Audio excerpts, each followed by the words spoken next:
Hello student, कैसे हैं आप लोग? सब ठीक ठाक? तो पिछले टॉपिक में हम लोग डिस्कस किए थे सिंधु सभ्यता का एमसीक्यू। आज का हमारा टॉपिक है वैदिक काल। इस पे हम एमसीक्यू सॉल्व करवाएंगे। तो चलिए बिना देरी किए स्टार्ट करते हैं। आज का हमारा पहला क्वेश्चन है, वेदों की संख्या कितनी है? ए ऑप्शन है 5, बी ऑप्शन है 6, सी ऑप्शन है 4 और डी ऑप्शन है 2। तो हमारा सही ऑप्शन होगा सी, अर्थात वेदों की संख्या 4 है। पहला वेद है ऋग्वेद, दूसरा यजुर्वेद, तीसरा सामवेद, चौथा अथर्ववेद। हमारा नेक्स्ट क्वेश्चन है, ऋग्वेद के किस मंडल में सूर्यदेव सावित्री को समर्पित गायत्री मंत्र का वर्णन मिलता है? ए ऑप्शन है पहले मंडल में, बी ऑप्शन है दूसरे मंडल में, सी ऑप्शन है तीसरे मंडल में और डी ऑप्शन है चौथे मंडल में। तो हमारा सही आंसर है सी, तीसरे मंडल में हमें ऋग्वेद के तीसरे मंडल में सूर्यदेव और सावित्री को समर्पित गायत्री मंत्र का वर्णन मिलता है। नेक्स्ट क्वेश्चन है, ऋग्वेद के 9वें मंडल में किस देवता का वर्णन है? ऑप्शन ए है इंद्र, ऑप्शन बी है वायु, ऑप्शन सी है सोम, ऑप्शन डी है सूर्य। तो ऋग्वेद के 9वें मंडल में हमें सोम देवता का वर्णन मिलता है। सी ऑप्शन हमारा करेक्ट है। नेक्स्ट क्वेश्चन है, वामन अवतार के 3 पगों के आख्यान का प्राचीनतम स्रोत क्या है? ऑप्शन ए है ऋग्वेद, ऑप्शन बी है सामवेद, ऑप्शन सी है यजुर्वेद और ऑप्शन डी है अथर्ववेद। इस क्वेश्चन का हमारा सही आंसर है ऋग्वेद। ऋग्वेद में ही हमें वामन अवतार के प्राचीनतम स्रोत प्राप्त होते हैं। नेक्स्ट क्वेश्चन है, कौन सा वेद गद्य और पद्य अर्थात चंपू शैली में वर्णित है? फर्स्ट ऑप्शन है ऋग्वेद, सेकेंड ऑप्शन है यजुर्वेद, थर्ड ऑप्शन है सामवेद और फोर्थ ऑप्शन है अथर्ववेद। तो चंपू शैली में निर्मित हमारा जो वेद है वो है यजुर्वेद। ये गद्य और पद्य दोनों में पाया जाता है। नेक्स्ट क्वेश्चन है, किस वेद को भारतीय संगीत का जनक कहा जाता है? पहला ऑप्शन है ऋग्वेद, दूसरा है यजुर्वेद, तीसरा है सामवेद और चौथा है अथर्ववेद। संगीत का जो जनक है वो सामवेद है। सामवेद में ही हमें संगीत की प्रारंभिक रचनाएं मिलती हैं। नेक्स्ट क्वेश्चन है, किस वेद में सभा समिति को प्रजापति की 2 पुत्रियां कहा गया है? ऑप्शन ए है ऋग्वेद, ऑप्शन 2 है सामवेद, ऑप्शन 3 है अथर्ववेद, ऑप्शन 4 है यजुर्वेद।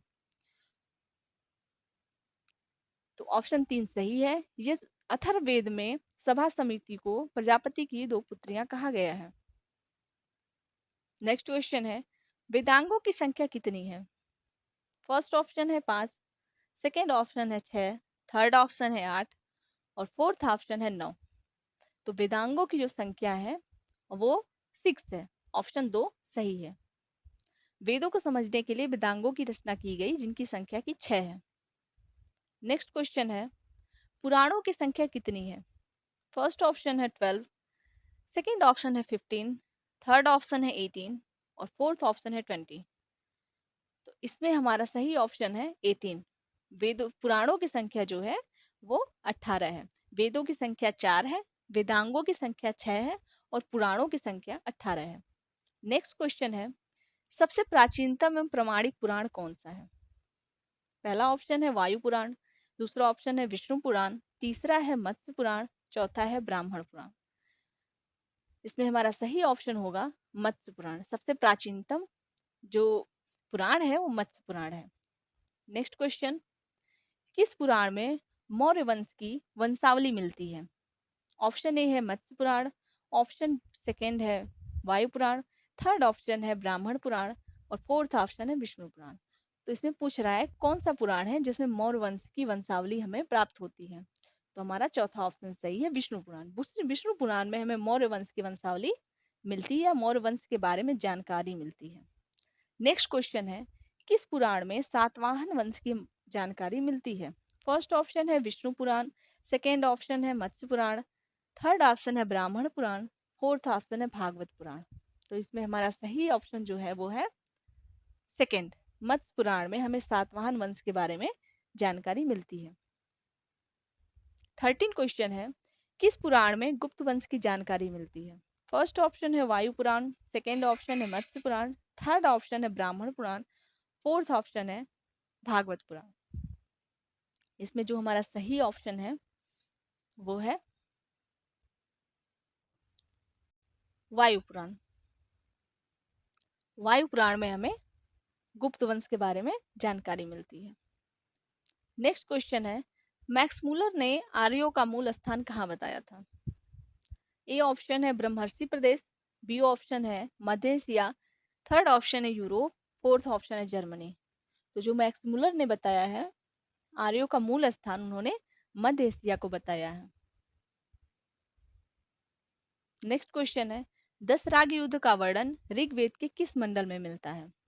दसराग युद्ध का वर्णन ऋग्वेद के किस मंडल में है? फर्स्ट ऑप्शन है 5वें, सेकेंड ऑप्शन है 7वें, थर्ड ऑप्शन है 8वें, फोर्थ ऑप्शन है 10वें। दसराग युद्ध का वर्णन ऋग्वेद के 7वें मंडल में मिलता है, अर्थात हमारा सेकेंड ऑप्शन सही। क्वेश्चन है, आर्यों का प्रिय पशु था? फर्स्ट ऑप्शन है बैल, सेकेंड ऑप्शन है गाय, थर्ड ऑप्शन है घोड़ा, फोर्थ ऑप्शन है कुत्ता। तो आर्यों का प्रिय पशु जो था वो है घोड़ा, हमारा थर्ड ऑप्शन सही है। नेक्स्ट क्वेश्चन है, आर्यों के प्रिय देवता थे?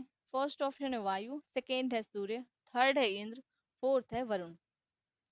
तो हमारा सही ऑप्शन जो है वो है थर्ड, जो इंद्र है वो आर्यों के प्रिय देवता थे। आर्यों का प्रिय पशु जो था घोड़ा है और आर्यों के प्रिय देवता जो है वो इंद्र है। नेक्स्ट क्वेश्चन, आर्यों द्वारा खोजी गई धातु थी? फर्स्ट ऑप्शन है तांबा, सेकेंड ऑप्शन है कांसा, थर्ड ऑप्शन है लोहा और फोर्थ ऑप्शन है सोना। तो आर्यों द्वारा खोजी गई जो वस्तु है, जो धातु है वो है लोहा। जो लोहा है वो आर्यों ने खोज ली थी 1000 ईसा पूर्व के आसपास। नेक्स्ट क्वेश्चन है, ऋग्वैदिक कालीन लोग किसकी पूजा करते थे? फर्स्ट ऑप्शन है इंद्र की, सेकेंड है शिव की, थर्ड है प्रकृति की, फोर्थ है विष्णु की। तो इसमें जो हमारा सही ऑप्शन होगा वो है थर्ड, प्रकृति की। जो ऋग्वैदिक कालीन लोग हैं वो प्रकृति की पूजा करते थे। नेक्स्ट क्वेश्चन है, उत्तर वैदिक काल में इंद्र के स्थान पर सर्वाधिक प्रिय देवता थे? फर्स्ट ऑप्शन है विष्णु, सेकेंड ऑप्शन है शिव, थर्ड ऑप्शन है प्रजापति, फोर्थ ऑप्शन है ब्रह्मा।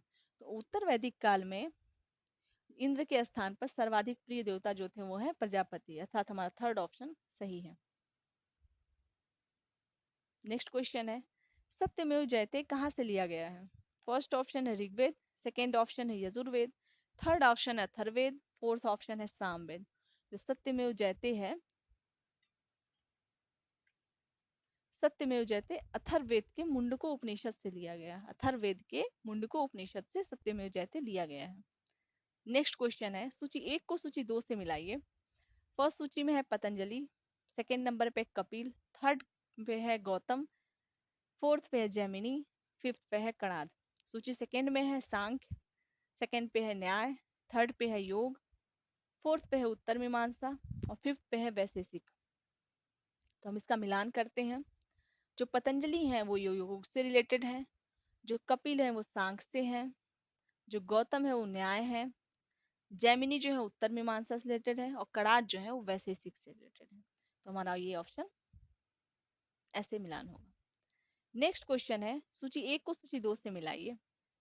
फर्स्ट सूची में है मगध, वत्स, चेदी, पांचाल, सूरसेन। सेकेंड सूची में है कौशाम्बी, राजगिरी, अहिछत्र, शक्तिमती, मथुरा। अर्थात ये 16 महाजनपद से रिलेटेड है, तो इनका राजधानी मिलाना है इन लोगों को। तो जो मगध की राजधानी थी वो राजगिरी थी, चेदी की जो राजधानी थी शक्तिमती थी, वत्स की जो थी कौशाम्बी थी, पांचाल की जो राजधानी थी वही छत्र थी, सूरसेन की राजधानी जो थी वो मथुरा थी। नेक्स्ट क्वेश्चन है, आर्यों द्वारा विकसित सभ्यता थी? फर्स्ट ऑप्शन है शहरी, सेकेंड ऑप्शन है ग्रामीण, थर्ड ऑप्शन है कबीलाई और फोर्थ ऑप्शन है शहरी ग्रामीण। तो जो आर्यों द्वारा विकसित सभ्यता थी वो मूलतः ग्रामीण सभ्यता थी। नेक्स्ट क्वेश्चन है, वैदिक काल में अमाजु किसे कहा जाता था? फर्स्ट ऑप्शन है विवाहित स्त्रियों को, सेकेंड ऑप्शन है जीवन भर अविवाहित रहने वाली स्त्रियों को, थर्ड ऑप्शन है देवदासी को, फोर्थ है इनमें से कोई नहीं। तो वैदिक काल में जो अमाजु कहा जाता था वो उन स्त्रियों को कहा जाता था जो जीवन भर विवाह नहीं करती थी, जो जीवन भर अविवाहित रहती थी।